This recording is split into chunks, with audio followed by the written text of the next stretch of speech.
Today is March 3rd, Monday, and I want to start the morning talking about design principles and design grids, and then maybe we'll see if you need a little review of tables. Did you all tackle tables? Raise your hand if you tackled tables. Did you find them fun or difficult? Challenging? Do you need a little explanation of tables to clarify it? Raise your hand if that would help you today. Tables. You got to go high if you want it. Okay, some of you yes, some of you no. Okay. Who tackled the calendar?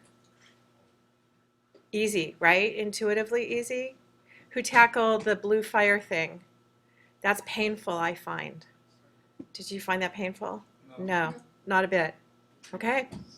Nice. Then you guys, if you've nailed that, you guys are good. let's just intuit our way through graphic design. You know, what you've noticed is that you're doing chapter work right now, which is so you learn the InDesign tools. And all of you are kind of doing it at your own different rhythm. But what's going to happen with all the design work that you're doing is you're observing actually some pretty nicely laid out design projects that come with your chapter work. And some designer designed them, and then they give you guidance on how to work with them. And there's some things, whether this is your first graphic design class or not, we kind of find this little balance between talking to you about designing for print graphics, designing for any graphics, any page layout or web layout, because all the design principles are the same. And we don't really reinforce a lot about design elements and design principles, but what I want to do right now is just kind of call your attention to it, because intuitively, my guess is all of you really know what you're doing. You maybe just never talked about it. So you certainly understand alignment of text just from working in Word. You understand the concept of the term flush left text, flush right text, center text. You understand headlines. You understand something probably called body copy, whether you heard the term or not, which is the bulk of text in a book or an ad or something like that. And here's a block of body copy. So there's things that you intuitively know that you might not have had the terms thrown at you. And some of the things we're going to talk about today is how you would organize the elements on a page by using design principles, such as the alignment, the balance of a page, the contrast of light or dark, or scale of elements, emphasis, which would be the scale of elements, and how you unify elements or fragment elements. And whenever you're designing a page, pretty much you're designing a page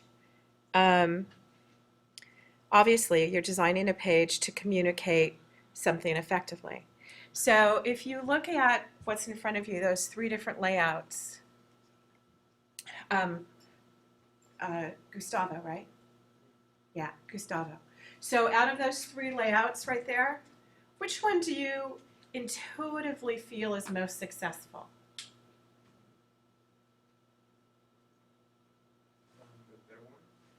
The one on the far right. Okay, so talk about it. What is it you think makes it most successful in your perception? I think it's a little bit more creative. You think it's more creative? Okay. And what makes it more creative to you? I think the black thing line The black line on the far left creates more dimension. creates more dimension, maybe a little more balance. Okay. What's the alignment of the text and the graphic elements? Is it flush left, centered, or flush right? That's that.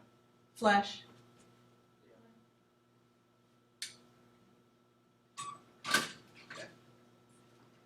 Right?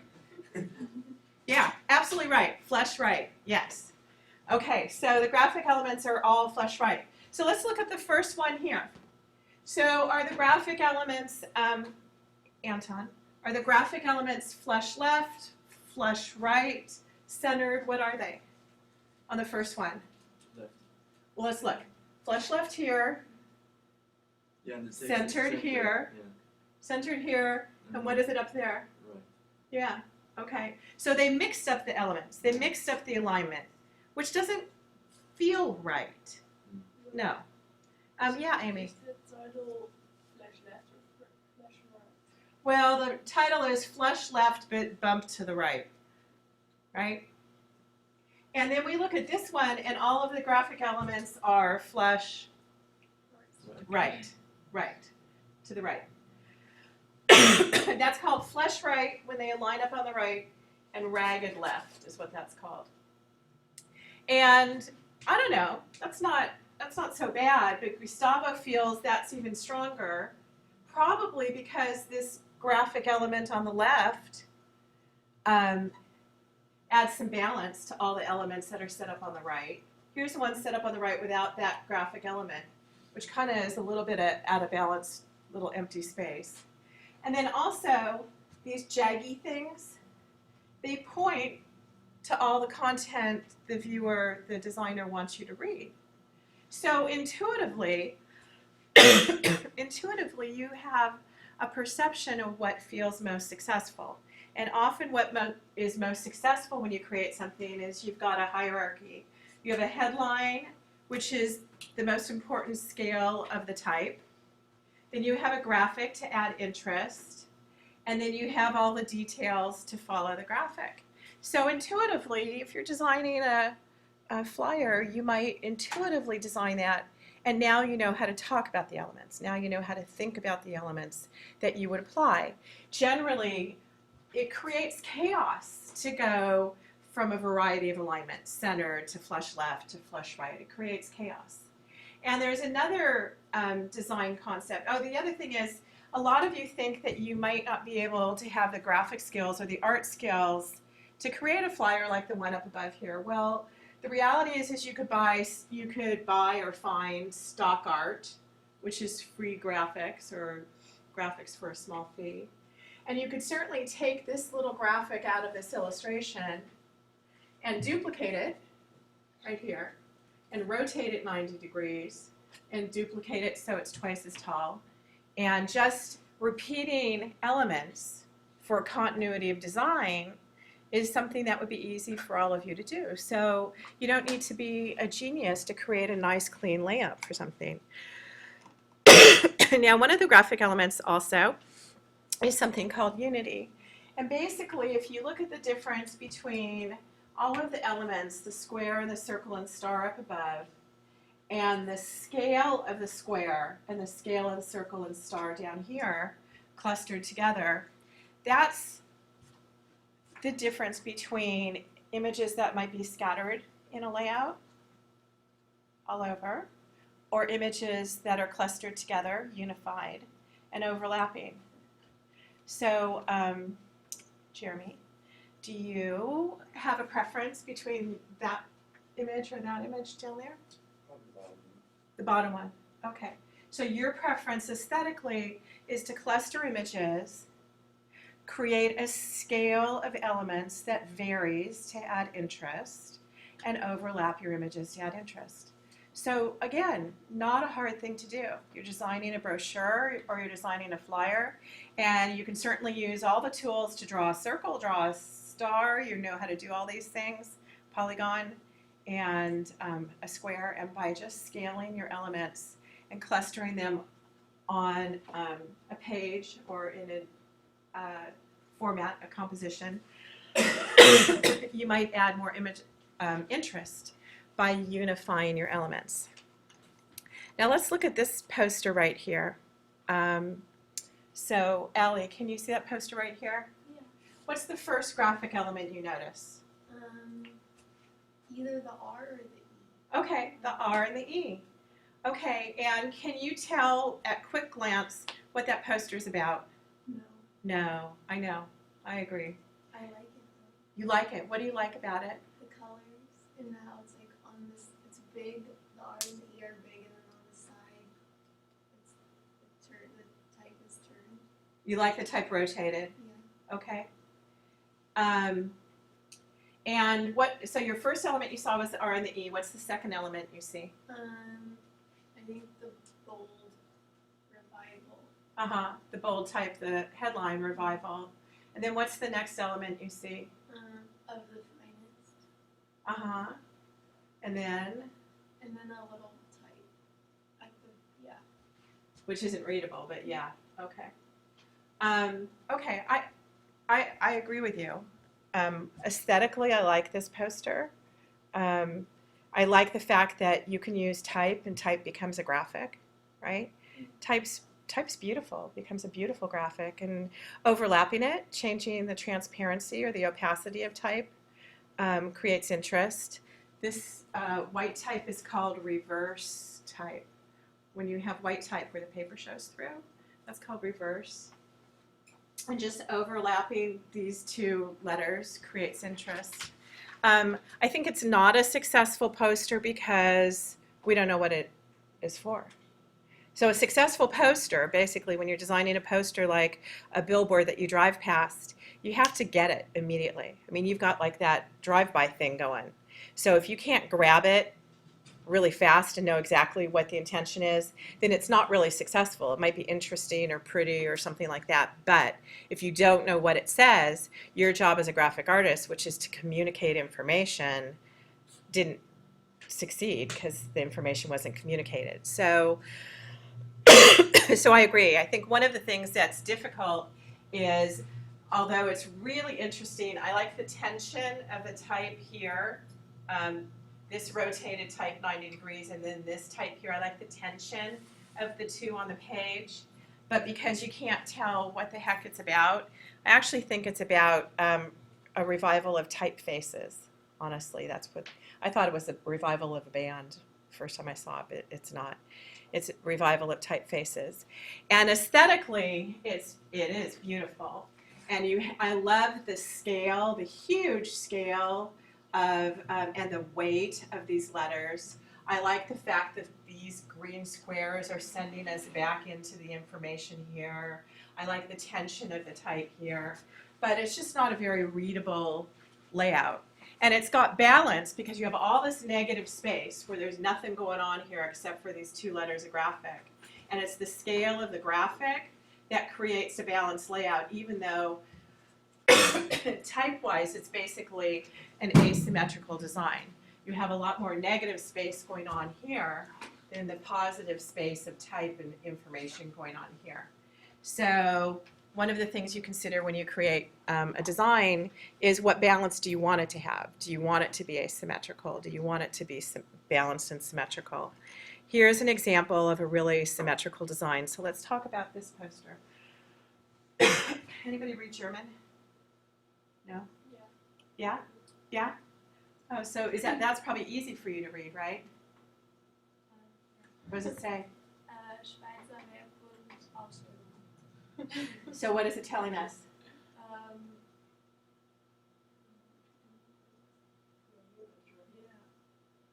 It's something from Switzerland. I understood that. Right. Yeah. Now, is it easy to read? I understand it's in German, but is the type, all the uppercase letters, are they easy to read basically? Yeah. At first I couldn't read the S from the third word so good. Uh-huh. Yeah. Because it's a very stylized Yeah. font. Yeah. Right. The Maybe S. because I'm so far away. But Yeah, it's a squiggle. Well, generally speaking, when you set type in all uppercase letters, it's hard to read. Remember, didn't we do that thing when we talked about type in here where we covered the shape of a word? Did we do that in this class? No? You're looking at me like, nuh-uh. Okay, so close your eyes, please. Okay. I'll tell you when to open them. Just relax. Don't fall asleep, though. I think we did it too, right? Didn't I cover up a word for you? Yeah. Yes. So remember when you cover up a word and you only look at the top shape of a word, it's the shape of the upper and lowercase letters that makes the word readable. So if you're trying to create something that's easily readable, all uppercase letters in tight blocks like that is not really easily readable at a glance. So Tell me though, by using the typeface that this designer used, what feeling did they create, Mary? What feeling did they create with the poster? I don't know, what comes to mind for me is like classic, and they kind of, the way the S is in the middle, like a little squiggle, kind of connects everything. Okay, It kind of brings your eye throughout the entire thing. that's a really good observation. So it has a very centered design. The S from WSB, the S pulls your eye down to the details and the information in the poster. It has a classic design because it's very symmetrical and balanced. Does it feel contemporary or vintage? Vintage. Okay, and what feels vintage about it? What do you think creates that vintage feeling? The type in the middle, The type feels vintage, and what else? the color of the paper. Yeah, right. So the designer found some kind of textured background because we're looking at there's no paper, right? Because it's a monitor display. So the designer found some vintagey kind of textured feeling background which appears like paper, old mottled colored paper, and put that as the background for a type-only poster. So again, as a designer, using resources like the color palette, the limited color palette black and that rusty red, and that brownish beigeish tan uneven looking surface background creates kind of a vintage flavor to the poster. So see, again, thinking about what resources would help you communicate your message are pretty intuitive for most of you. Now let's take a look at this ad right here. Let me make this page a little bit smaller. Okay, so Janny, look at that ad, and what's the first thing you notice? The clock. What's the second thing you notice? Make time. Make time, the headline. What's the third thing you notice? How the text goes. Okay, so how your eye comes down and wraps around here, and then what's the next thing you notice? Fordham. All right, Fordham, the logo of the university. Okay, so think about the designer. The designer created a hierarchy of information. The largest element that drew you into the ad was the clock. The next element was the headline at the top of the page. The next element, the text wrapping around the clock, drew your eye down to the logo for Fordham. Did you pay attention to this at all? Not really. Not really, because it got separated. The bottom information sessions is very separated from the ad because you've got a line which blocks you, which says stop, right? Doesn't say keep reading, it says stop. And it says, okay, here's kind of an add-on that you don't really pay attention to. Now, as a designer, if I covered up half of this clock right here, and I moved it off the page, and you only saw half of the alarm clock, would you still know it's an alarm clock? Yeah, you would, right. And do we need to see the entire alarm clock in order to get the idea it's an alarm clock? No, right, we don't. So the designer could have added a lot more white space, a lot more breathability, because newspapers are crammed with text. So when you're designing an ad and you have a certain amount of real estate for it, the ad,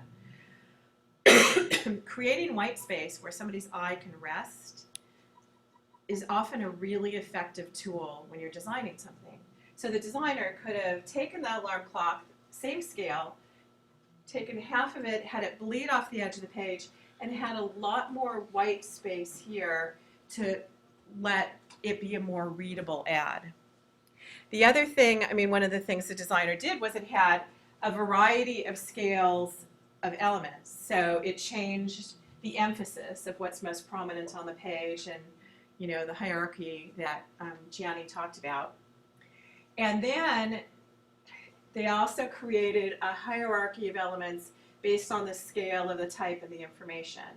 So keep in mind, if you want to create a cohesive ad, you probably don't want a black line breaking off the bottom of your ad, right? I understand this here balances probably education for adults at the top. But again, because it's in a separate little box, you're not paying attention to it. It's not necessary. And again, keep in mind the scale of your elements and how you can start to play with them. You don't have to show the whole clock. You don't need to tell that whole story. And your information is still your information is still exactly the same. You don't lose anything. And then one of the things you're going to start to do in a couple weeks is we're going to start to work with different colors of ink.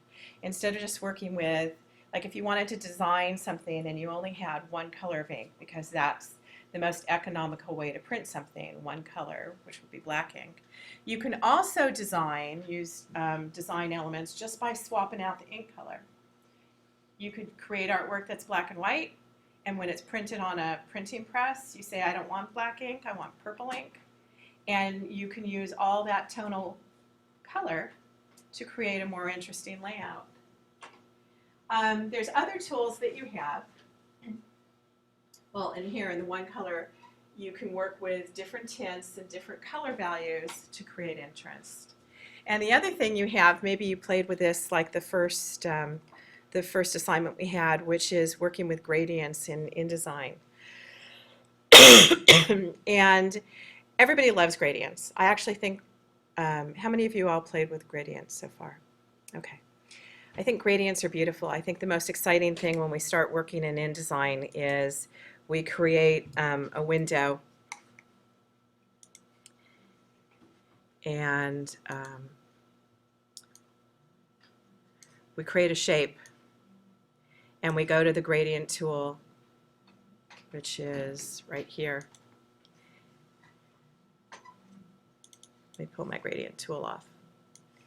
And we go to our swatch panel and we just start yanking colors and have more fun creating rainbows using gradients. But I think, you know, it's fun in the beginning for sure. You can create amazing sunsets magically and you can yank off your gradient. But one of the things that you want to learn to do when you work with gradients is have them have a purpose. In other words, if you're having a gradient like here in the lecture, like this letter P, and you're having your type fade off, use a gradient that says, let's say, a headline for an ad that says, is your money disappearing? Right? And maybe the headline starts from solid green and moves to white in the gradient because it's disappearing. Use tools like gradients, which are really easy to use. Use them effectively when you start to design things. And then there's other tools you can use to add more interest to a page, which is here. We have how many colors in this little ad right here? Emil, can you tell? Colors? Yeah, how many colors in that? 3. Oh, yeah, 2. Blue? No, keep going. Blue. Blue, And red, you were counting the white. Yeah. Yeah, so 2 or 3, right. 2 colors of ink, or the paper makes it a third color, because in this case, the white acts like a color. This is called reverse type. Do you think they got a lot of value by paying for that blue color ink in that ad? Emil? So if it cost you $100 to add that blue ink to that ad, do you think it was worth it? Oh, No, right. So they could just have easily let well and heels be red and it would still be just as interesting, right? you should have spelled it right. What's that? They didn't spell it right. The heels? Well, time, women's all healed. It's supposed to be well timed, heels all women's. I know. It's supposed to be play on Oh. words. You're right, they didn't, and it was intentional. Right. But, you know, one of the things you can do when you work with an ad is you can work with reverse type. They also use tons of typefaces. Here's a typeface, and here's a different typeface, and here's a different typeface. And I'm not sure that they added a lot of value by having 3 different typefaces in this ad. It's not really very attractive, is it? Not really. And what about if you're paying $100 for the green for the word forget? Do you think that's worth it? Anton's shaking his head like, nah, not worth it, right? No. So again, different typefaces, lots of different typefaces, lots of different scale of type. This is an example of two-color layouts, but I think it's an ineffective use of two-color. If you're going to use two-color, maximize it. One of the wonderful things about working with two-color, which we'll do in a couple weeks, is that you can get tons of wow for mixing two colors. And we're going to learn to work with different inks and mixing colors when you create layouts. And then also, was it Jeremy who talked about the unity of images? Was it you, Jeremy? Okay. So here's a unity of images where we're overlapping shapes again. One of the other effective things you can do when you're doing graphic design layouts is you can overlap your shapes, unify your images like we looked at before. But you can also overlap your shapes and you can overprint your colors.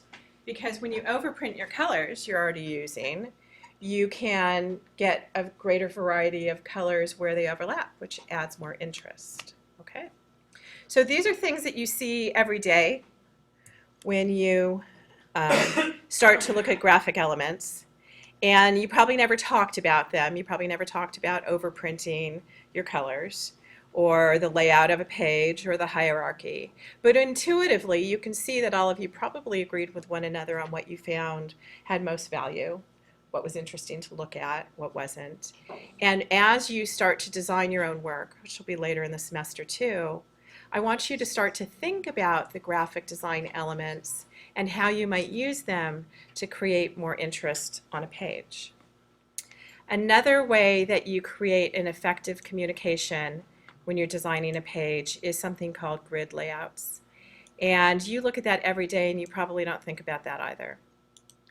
And grid layouts is something really very simple.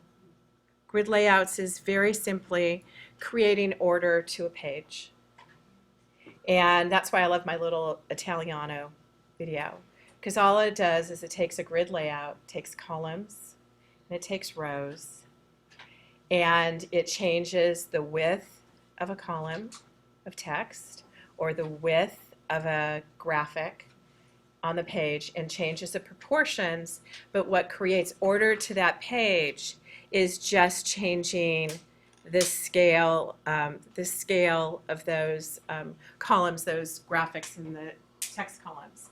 And if you look at a page like this, so when we think about the layout you had before and you look at this page, so Alvin, does it look like it has order to it or chaos? Which looks more orderly? The right page or the left Far page? right, yeah. So that has more order to it? Yeah. Okay. Tell me what's chaotic about this one. It's centered and it's flush left and flush right. Right. Centered, flush left, flush right. Even the centered text at the top isn't centered to one another, right? So it's chaotic. So grids, aligning things, aligning text boxes and graphics creates order to a page.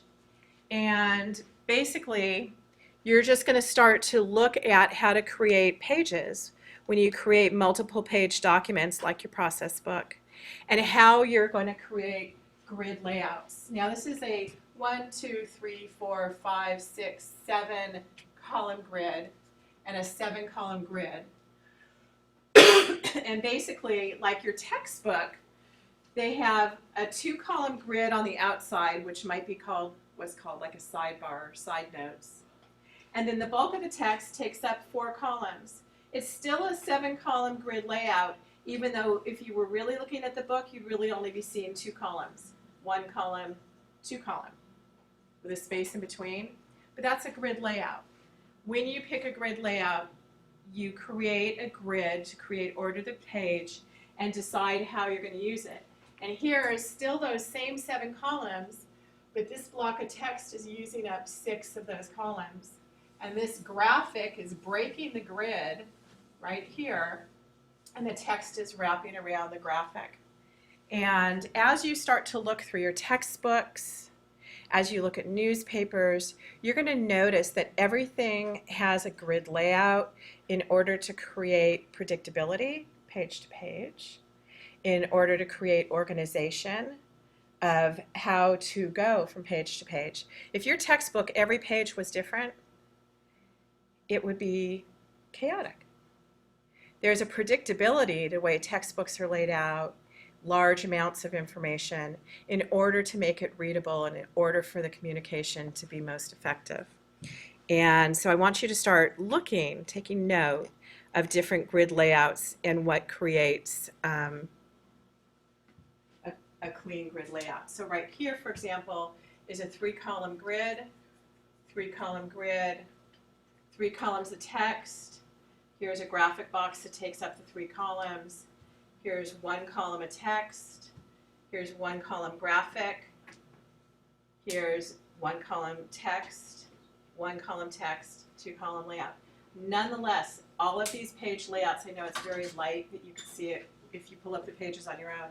All of these layouts are still using the same column grid, which creates predictability and order, but by using a variety of layouts with that 3-column grid, you create more interest as you create your pages, okay? So keep that in mind as you look through your textbook, as you look through different graphics, as you look through posters. Try to figure out what the grid layout is underlying it, because when you create your process book, you're going to work by creating a grid layout yourself, and I'll help you set that up at the time. So, right now, we've basically talked about, we're caught up right now with the grid lecture from last week. I think what I'd like to do, if you would like for me to, would you like for me to go over tables? Raise your hand if you would. No? There was 2 people who want me to go over tables. Do you guys want me to go over chapter 6 for you? Yeah, instead? Okay. Chapter 62.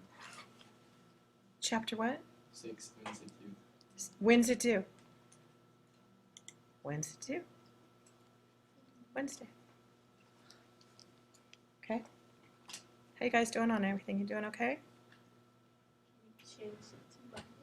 Yeah, Can I change it to Monday? I can Yeah. change it to Monday. Would that help you? would be perfect. Okay, I'll change it to Monday. Am I like too easygoing or something? Wait, this Wednesday? Next Wednesday? As in this Wednesday. So Monday is, today's the 3rd, so the 10th. Right? There you go. Thank you. You're welcome. All right, so chapter 6, would you like me to go over it, or would you just like lab time? Can you go over? You want me to go over it? Yeah. Raise your hand if you want me to go over it. Okay. Do you want me to go over it together as a class while you do it? Did you like that, or was that tedious? You do. Just talk about it. Just talk about it. All right. All right. A little too complicated. Got complicated. Yeah, it gets complicated. All right. Let's start with chapter 6. So let me open up the student handout, if I could locate it. TORF folder, chapter 6. Let's see, student handout. It's not there. All right, let me download it. So to download the student handout, I'll go to CengageBrain.com.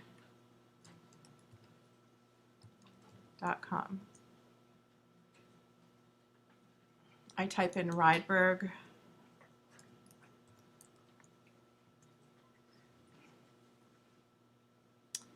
I locate the book.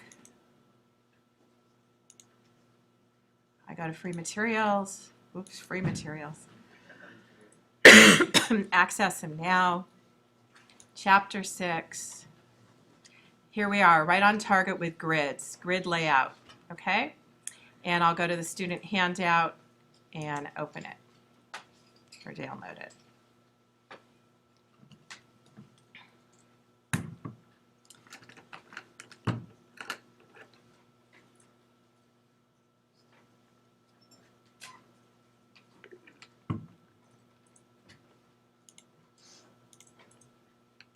Okay.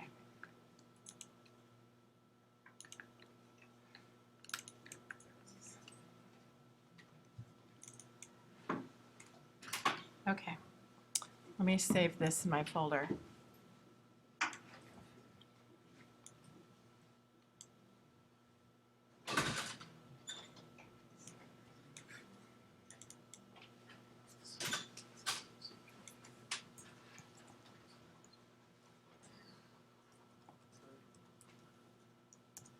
Okay.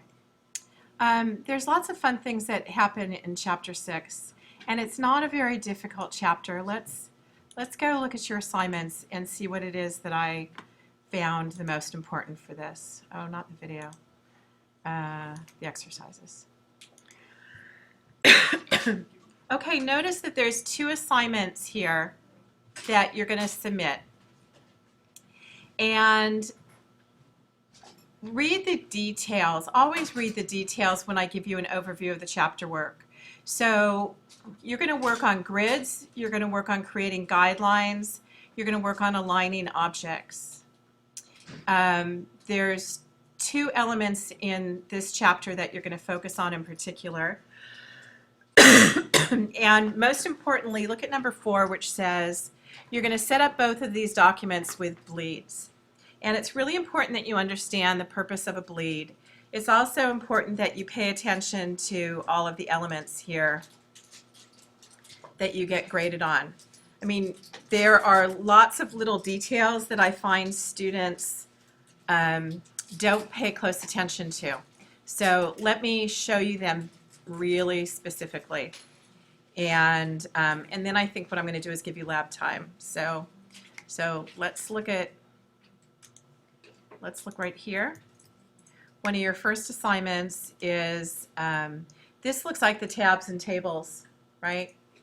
So this is way too familiar. You guys can pull all this off on your own. But this is the first assignment. This is a CD cover. And the details are that they tell you to set this document up with a 1/4 inch margin, and they tell you to set the document up with a bleed. The part about this assignment that people get snagged up is you end up drawing these circles, squares, triangles. You put a wavy line in there, and then you use the scissor tool to cut your wavy line. The other thing you need to pay attention to is where the type sits and the scale of the type and the relation of the type. Otherwise, this is pretty straightforward for this assignment. And you get to use my favorite thing, which I think I already showed you with the teacup exercise, which is the alignment panel, aligning to margins, and distributing spacing equally. So let me do this super quickly for you. You're going to make a new document, Command N. You can use the print intention, and the size of the document you're going to make is pretty simple. You can go straight down to compact disc and not even pay attention to the size, because that's a default in InDesign. The other thing is it told you to create margins of a 1/4 inch, and it also told you to create a bleed of 0.125 with equal settings all around. So that's super straightforward. You could turn off facing pages because you're making only 1 page. And here's your new document. Let me go to reset. Do Victoria 2014. And now we'll go to reset it. There we go. All right. And then the first thing you're going to do is you're going to place the graphic for this chapter. So let's go to chapter 6. Let's go to the CD cover B. There's an Illustrator file, a .ai. You click on it, your cursor loads with the graphic. And then I suggest that you go to the upper left corner where the bleed is and just click. Don't click and drag. It should place at 100%. And now your graphic bleeds all the way beyond the boundaries of the trim, okay? And then you can tweak it a hair so you can see that the graphic sits with all the margin guides. And then save your document. How do you tweak it? Oh, I hit my little arrows. Okay. It wasn't very magical. The other thing I could do is use my selection tool. I can click on the graphic and make sure that I've set my ruler guide to the upper left corner. So I'm going to double click in the upper left corner, and with the graphic selected right here, let me click on it. I can just type negative 0.125 right here for my x coordinate, and negative 0.125 right here for my y coordinate. And now it's in the exact perfect position. okay? And then save my document. And so I'm going to go to Command S, and I'll put it in the correct folder with the CD cover, and call it, I think, what is it, 6B?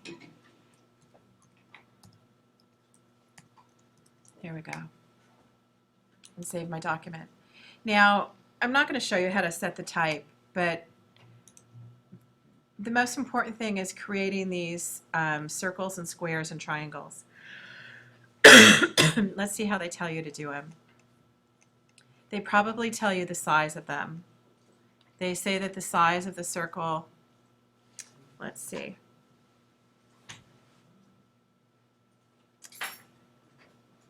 It says that the rectangle tool is a 1/4 inch square.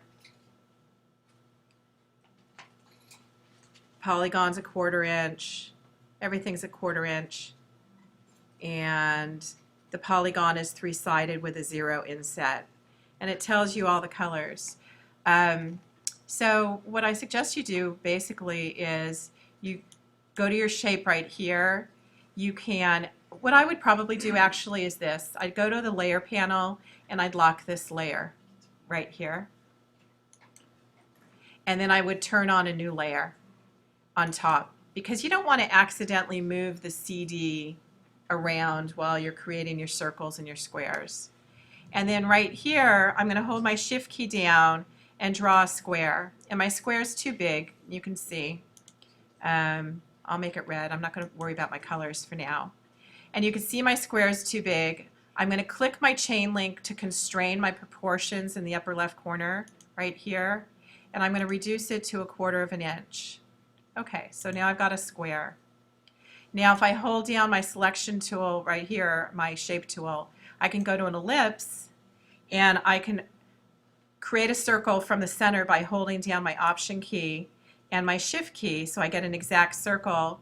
And I click and drag, and you see how it automatically constrained my size for my circle by holding my Option and my Shift key down. So I have a circle, and my circle turns out to be a 1/4 inch in size. And that's pretty great too, so that's good. Here's my circle. And now I can go here to my polygon tool. And again, I can hold my Option key down right here. And I get this window, and it says, what size do I want it? Well, I already know I want it to be a 1/4 inch. It tells you you don't want any inset. Inset is 0. And the number of sides we want is 3 because we want a triangle. And we say OK, and we've drawn a triangle, and I'll make that green. Now, I'm not sure how many times to repeat this, but let's take a look. It looks like there's 1, 2, 3, 4, 5, 6, 7, 8, 9, 10, 11, 12. So I'm going to repeat this set of 3 things 4 times. So you do know that if I marquee it, I hold my Option key down and I duplicate it, I've now got 6, and I now selected, marqueed all of them, hold my Option key down, and now I've got 12, right? That was easy. Now, one of the things this tells you to do, and when you look at it, when you look at the final, you can intuit it. You notice that the circle aligns on the left to the margin, and the triangle lines to the right on the margin. So it's not very hard. What I can do is I can select all my shapes. I can go to my alignment panel, Window Align, which is right here. Let me tear it off. Make sure that you show options. Show options. You want to align to your margins. It tells you that. And you want to distribute the spacing equally between those 12 shapes and align it to the margin. So I'm going to go distribute horizontal spacing, and magically it distributes it. The other thing it does is that also we can base align the bottom edges of all of our shapes to the margin as well. We still have a line to margin, and I'm going to align this to the bottom margin, and now all of my I wanted all of these to line to the bottom, but it didn't, so let me just drag it down here. They all base aligned. Now if I hold my Shift key down, it'll snap to my bottom margin. Okay, so now I hit Command S and save it. Then the only other thing you want to observe is this. you want to observe that this squiggly line looks like it's being sewn in and out of your shapes. And there's two ways to do it. I actually get more type-ated than this. This is on the top, that squiggly line's in the back. It's on the top, it's in the back. People get frustrated with this because when you draw your squiggly line from center point to center point of these shapes and you make it black, I don't know what weight it is, let me take a look at the instructions, and you draw this line, it says, you draw a line that is 9 points with a round cap and it's wavy. Okay, so here's a green line. I'm going to make it black,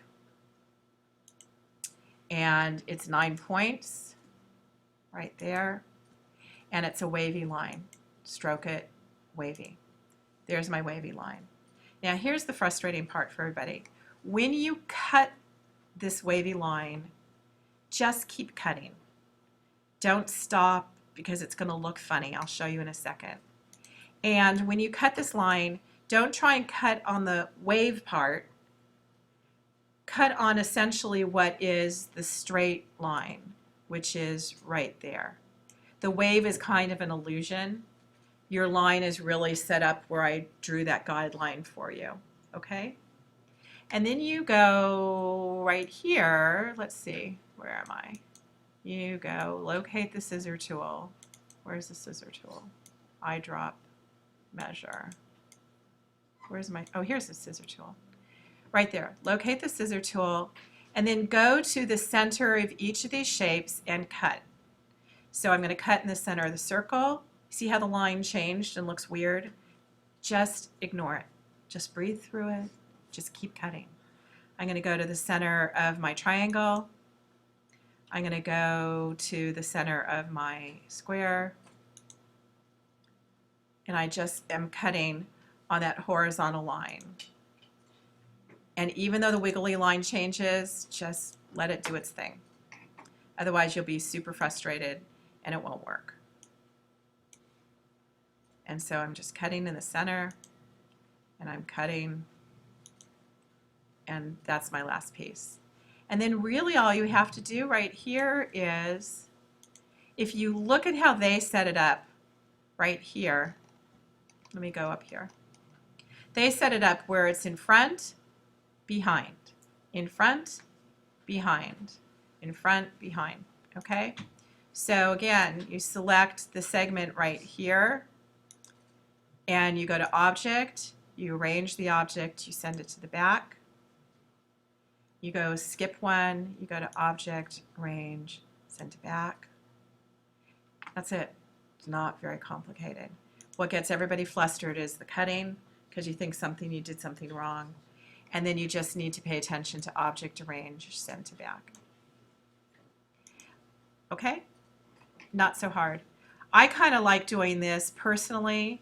I like it weaving in front and behind. So basically, I like my circle to go to Object, Arrange, bring to front. And then I like bringing my shape again, Arrange, bring to front, because I like it weaving. I like my triangle to come Object, Arrange, bring to front. I like it looking like it's going through it. But it's your call. You can make it like that, or you can make it like the book shows. Okay? So not very difficult, right? Okay.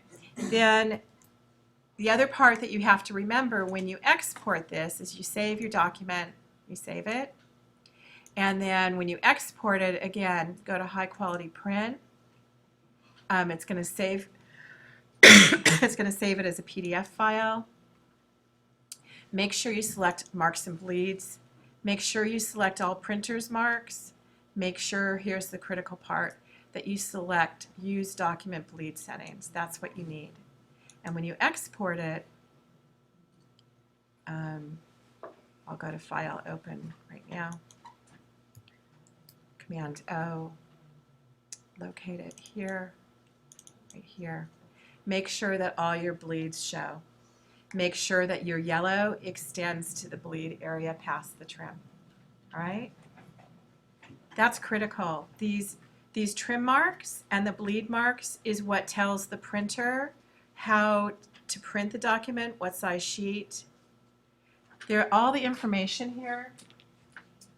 Here's registration marks, so when they print a full color print job, they line up these target areas.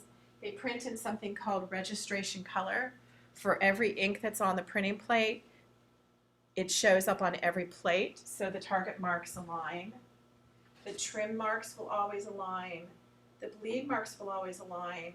Here's the name of the file, page 1 of the file that got printed, the time we created the document, so we know the most recent version, okay, right here. And those color bars at the top are when a printer measures the ink flow, they'll use the color bars for the ink density. I don't know if you remember those printing technology videos when this guy uses this machine that looked like a brick, and he holds the brick, it's black, on top, and there's a little reader right here at the end of this machine called a densitometer, and measures the density of an ink. And so they use those color bars all along the top of a printed sheet for ink density. Julie, do you have a question? Should we always upload it showing marks and I would. There is absolutely no reason not to. And also the settings. What did you say? The thing that we should notice in this one. The fact that it has a 1/8 of an inch bleed, Yeah.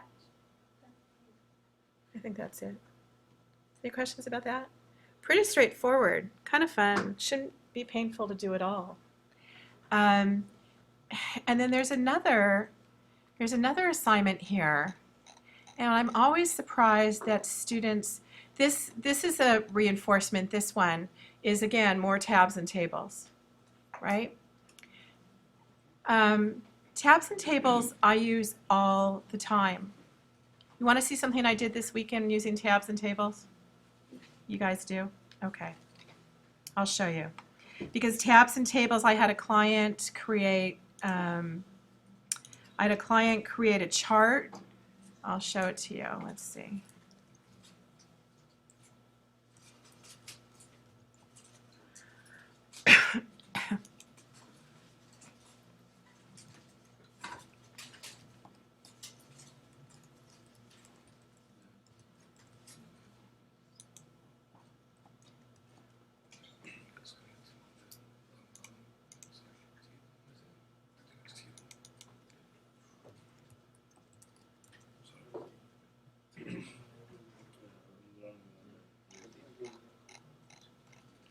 Okay, this isn't a finished, it's not a finished piece, but I'll show you how to use tabs and tables.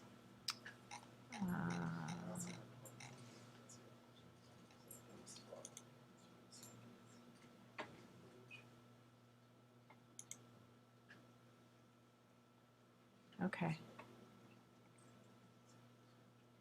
There you go. Here you go. Here's a book. It's called, it's a user guide for a laser, which heals tissue for horses. It'll heal tissue for anybody, including us. But every page of this document uses a table right here. So here's an example. I created a prototype of this page. That's a little table right there that has different cells. My client gave me the formula in Excel for every page. I copied the formula out of Excel, which matched the number of cells I have in my InDesign document, and I pasted the formula for every page. So every page had its own set of cells, and that's tabs and tables. So you can see that tabs and tables are incredibly valuable right here. So this has 1, 2, 3, 4, 5, 6, 7, 8, 9, 10 columns, and 1, 2, 3, 4, 5, 6 rows. That's a table. And you change the weight of the lines between your tables, right? or you don't have lines showing, this is 2 columns wide right here that says triple 1, 2, 3. So there's like 6 cells in here. No, yes, 6 cells. And by not showing the lines dividing the cell, and by merging the cells where the word triple shows up, that's how I'm able to create that. So you can see that you'll use it. You really do use it. Is that useful for you guys to look at tabs and tables in like real life, right? All right, super time consuming, matter of fact. And this is a software, as a matter of fact, that was really not very expensive, that shows the anatomy of a horse with its hair on, and then it shows the skeleton, and then it shows the tendons, and it shows, I don't know, the veins. Super interesting, right? So we took screen captures of different positions of the horse, of where it's going to be treated and so forth. Okay, there you go. So if you look here, this would be 1, 2, 3, 4 columns wide by 1, 2, 3, 4, 5, 6, 7, 8, 9.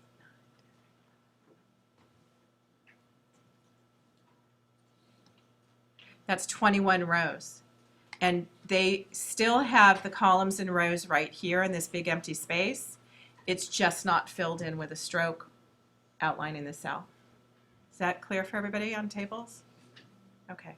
Anybody want me to review anything else about tables? All right. All right, then let me just get to the next assignment for this one, which is this. Super simple. You will constantly design simple things like this, but there are so many little things that I find students get snagged up in on it.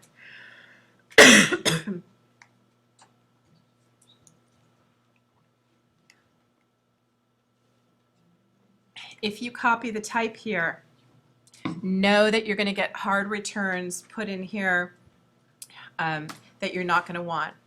So again, you're going to create your own document size, which is 8.5 by 3.5. You're going to make the document two columns wide. You're going to have a 1/4 inch margin, and everything has a bleed.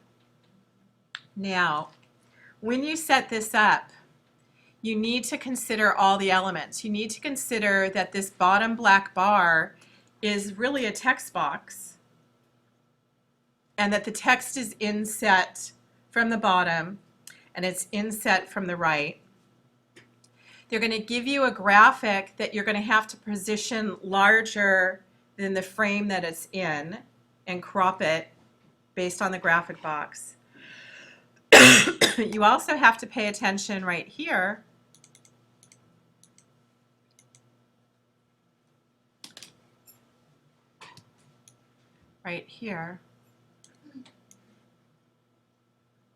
that all your text lines up each line under itself, and that your bullets are off to the left. So notice 24 lines up under the word free. So a lot of students struggle with that. A lot of students don't create the space here, and they let their type touch the frame. So you need to pay attention to this super carefully. They give you all these specifics, but there's a lot of details that you might not be paying attention to. So let me enlarge this so we can read the details right here. So you're going to make an 8.5 by 11, an 8.5 by 3.5 document. So let me close this one up. Let me close this. So we're going to make a new document. We're going to turn off facing pages. It's going to be 8.5 wide, 3.5 tall. They said make it 2 columns, and they said create margins of 1/4 inch. We'll do that. And always make a bleed of 1/8 inch. So we'll do that and say okay. And then what it tells us to do is it says go to View, Grids and Guides. So we'll go to Grids and Guides, and it says deselect Lock Column Guides. Okay, we did that. Then, whoops, let me get out of here. There we go. And then it says move the guides so that the left column guide is at the 4 3/4 mark on the horizontal ruler. So let's create a guide for ourselves at 4 3/4 right there. And it says now, because we unlocked this guide, we can drag this to the 4 3/4 mark right here. And then what I suggest you do is go back to View, go back to Grids and Guides, and go back to Lock Your Column Guides. And then it says, place the house image from the bleed to the column guide and crop and scale as shown. So they don't tell you what percentage. So again, we're here on the document. We go to File, Place. We locate the bank stuffer, it's what it's called. We locate the house image. Our cursor loads with it. I'm going to go from the bleed area all the way to this guide right here. And then I'm going to look at it and I'm going to see what I can notice. First off, I'm going to view this in preview mode. So I'm cutting off my bleed. And then I'm going to notice that the garage is cut in half, cropped. The top of the dormer window is extending off the page. The living room window over here is nearly to the edge. I can't see the edge of the house. And that these flowers align with this black box at the bottom. So I can't really crop this image accurately until I put my black box in. So I'm going to draw a text frame at the bottom of the document, it says right here, that extends to the left, and it's about 8 3/4 by 3.854 tall. Okay, so let me just draw that because I won't know how to crop my other thing, my house image, until I've done that. So again, I'm going to create a black box right here. I'm going to stroke it none. I'm going to fill it with black. And it told me to make it, how tall? I'm just going to copy this because what a random number, right? And without active, type in the height right there. Let me put a period in front of it. There we go. There we go. And I'm going to make that go down to the bleed and make it 8 3/4 wide. So there we go.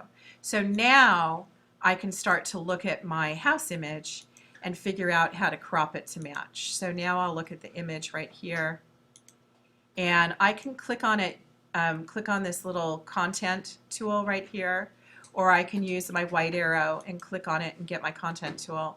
And again, I can make sure that you've constrained proportions. I have a lot of students who tend to distort their graphics. So I would increase the size of this until I see the garage starting to bleed off here. It's still going to go larger. I'm going to move it up using my little arrow, very sophisticated tool. And notice at the top of the window bleeds off the edge. Let's look at the bleed right here. So again, we're going to make the window sit up higher. Notice the flowers go almost down to the bottom, so I'm going to keep enlarging this. I'm going to use my arrow till I see this window on the left line up here. And I'm pretty close, right? There. Maybe a little bit bigger. Does that look pretty good to you guys? That's it. Very sophisticated approach. Okay, the only other thing I really want you to pay attention to here is now we've sized everything. Let's go back to preview mode. Let's create a text box that goes from margin guide to margin guide here. Let me paste the text that I had copied and just lost. So I can copy my text. Might not let me. I thought I was able to. There it is. Copy my text, Command C, paste it in here. There we go. Now go to Type, Show Hidden Characters, and make sure that you get rid of the hard return after the word available. add a letter space, and get rid of the hard return because you want your type to line up properly. Now, they tell you a way that you can line up your type, and there's two ways to line up the type in here. One is you can highlight all of this bulleted text and do what you already know. Go to the paragraph panel, indent your text, and do it first line negative outdent. Right? Everybody's familiar with that. And the type size is 10-point type, so the lines will break more appropriately once I scale the text. And it's 12-point type, 12-point leading, and it has space after of 0.0625. Now, that's one way, and then what you do is you hit tab so everything aligns perfectly. That's one way to line up your text. Okay, everybody's familiar with that from the protection sequence assignment, right? The other thing that they show you, let me hit undo. I'm hitting undo. There we go. One of the things they do show you is this, and I'll show it to you right now. Right here, if I get rid of the indent, and I make that 0, and I make that 0, right here to line up the type under the F, where you see 24 hours a day, is I will do a soft return in front of 24 hours a day and hit a soft return in front of 24. And then there's something called, which is I think what they show you to do. You put your type tool in front of the F, you go to type, you go to insert special character other, and you use this thing called indent to here. And I don't want to show you until I move this over so you can see what happens. So again, I go to type, I go to insert special character other, indent to here. My cursor's right in front of the F under free. Look what happens to the numbers 24 when I go to indent to here. Anything below it lines up perfectly to where your cursor was. And that's how they, I think, actually do it for this text box. Okay? The only other thing I caution you about is you all know how to go to Object Text Frame Options and inset your type for Money Savings Bank, correct? Do you guys need me to show you that? Yeah. Okay. So Money Savings Bank, let me cut it out of this text here. Let me cut it. Command X. Let me go to my black text box down below here. And let's view this in preview mode so you don't see the bleed. So I go down here to preview on my toolbox. I click in the black box, see the cursor's blinking off the page on the left on the bottom. I hit paste, Command V. The type's black so you can't see it right now. So I'll hit Command A, select all, and turn my type white so you can see it. Now my type's white for Money Savings Bank. It says make it Myriad Pro 13 on 15.6. So I'm going to make it Myriad Pro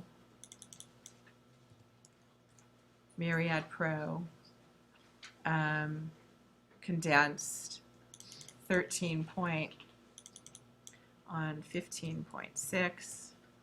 And then it's pretty much flush right type, correct? Let's look at this.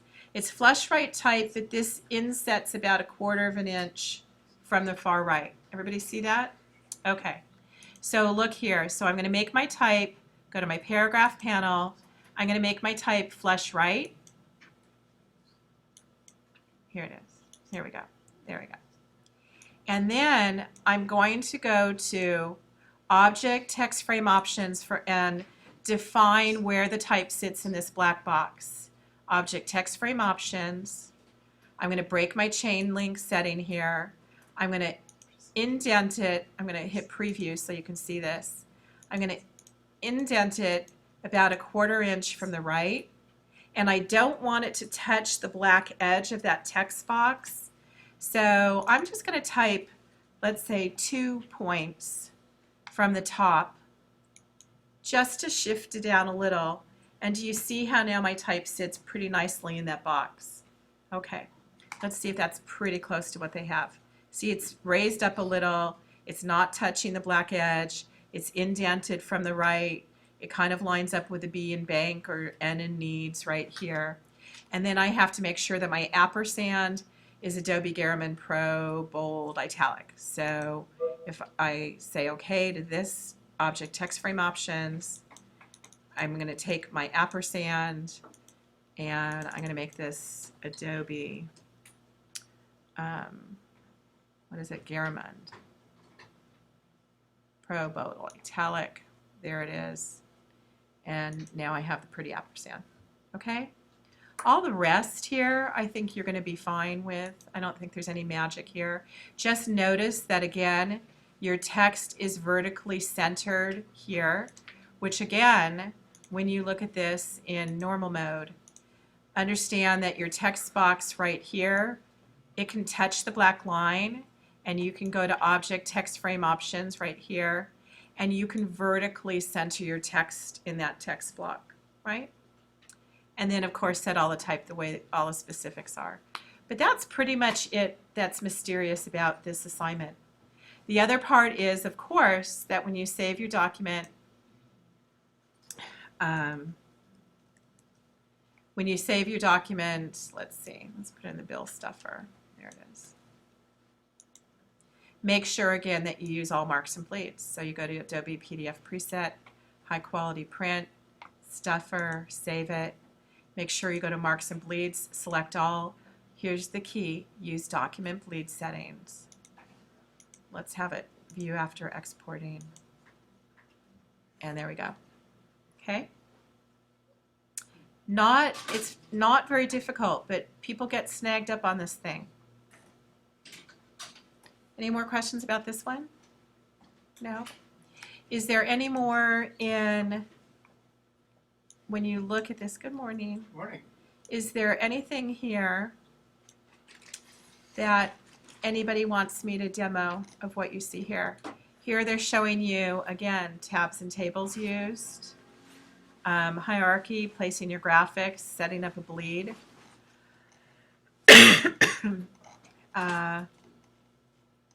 It's all very straightforward stuff. You've built so many skills from your previous assignments that most of this should be a cakewalk for you by now. Okay? All right, so you have a full hour to knock this chapter out. So I'm going to stop our video